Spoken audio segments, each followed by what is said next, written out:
ए बेड़ू उधर देख, कोई नया पीस आया है। ये लो। गुरु, ये तो कोई कॉलेज की स्टूडेंट नहीं लग रही है ना? पढ़ाने के लिए भी नहीं आई है। फिर किस लिए आई होगी यार? जा उसे बुला के लेके आ, हमें भी तो एक मौका मिले। चुप, बकवास करता, चुप। अभी दिखाता हूँ मैं अपना टैलेंट।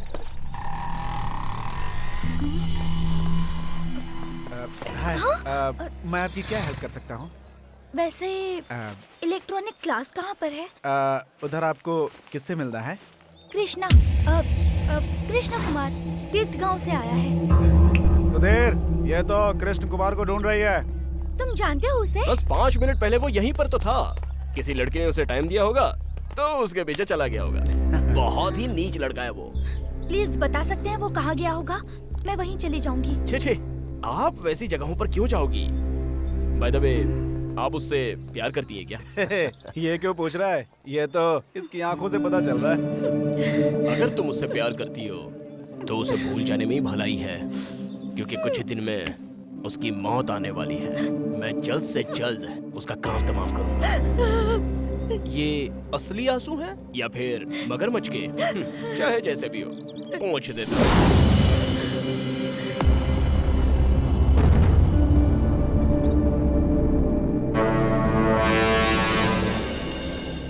श्रीदेवी, तुम यहाँ क्यों आई हो?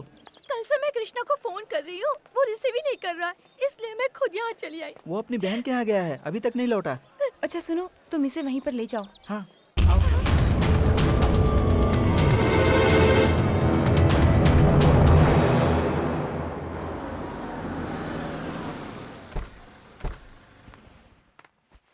आइए आइए आइए। मास्टर जी, मेरी भतीजी अंदर है क्या? हाँ, अंदर ही आइए। अंदर आने के लिए टाइम नहीं हमारे पास, उसे बाहर भेज दो। उसकी शादी तय हो चुकी है। अब ये बात उसके ससुराल वालों तक पहुंचे उससे पहले हम उसे घर ले जाना चाहते हैं। तुम तो कम से कम समझ सकते हो, कैसे मास्टर हो तुम? किससे बात कर रहे हो आप? आपको अंदाजा भी है क्या? पूरा अंदाजा है, इसलिए मैं सिर्फ मुंह से बात कर रहा हूँ।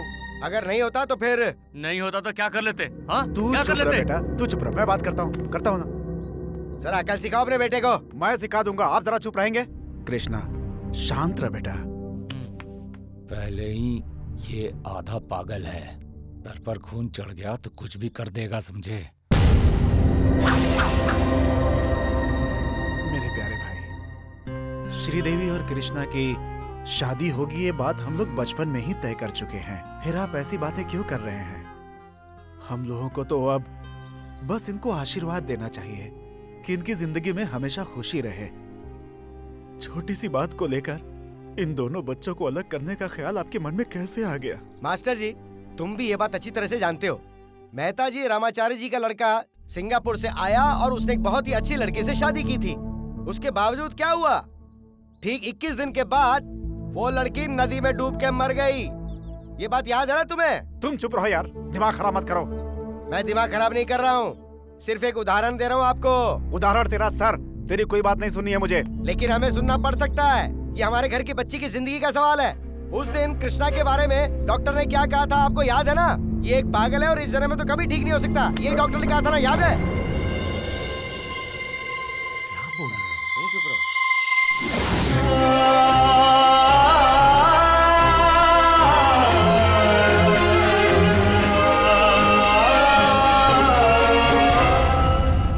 कृष्णा, कृष्णा,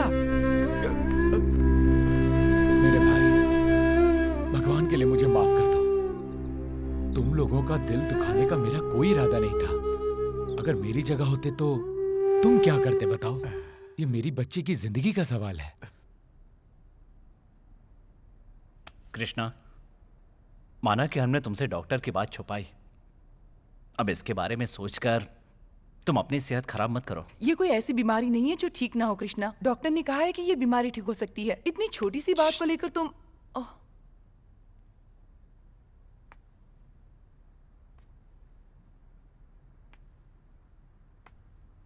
हमने तुम्हें या श्री को अलग करने के लिए कभी नहीं सोचा, परिस्थितियां ऐसी थी।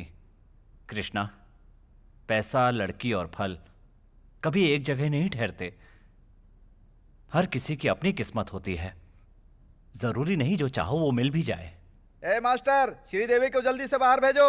अपनी बेइज्जती से पहले मैं उसे घर ले जाऊंगा।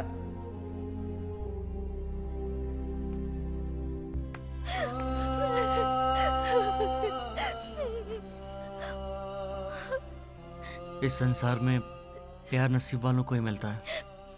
जीवन साथी बनना उससे भी बड़ी किस्मत होती है। हम दोनों की किस्मत में सिर्फ प्यार ही लिखा था श्री। तुम कुछ मत कहो, मैं किसी की बात नहीं सुनूंगी। मैं यहाँ से नहीं जाऊंगी। श्री, मैं तुम्हारा हाथ थामे बिना तुम्हें अपने साथ यहाँ कैसे रख सकता हूँ? मेरा आगे क्या होगा ये कोई नहीं जानता। लोग कहते हैं मैं पागल हूं।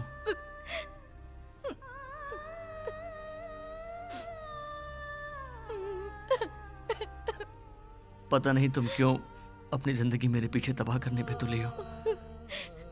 तुम्हारे माँ बाप भी तुम्हारा हाथ मेरे हाथ में नहीं देना चाहते। उनकी मर्जी चाहे वहीं अपनी जिंदगी बिताओ। कृष्णा,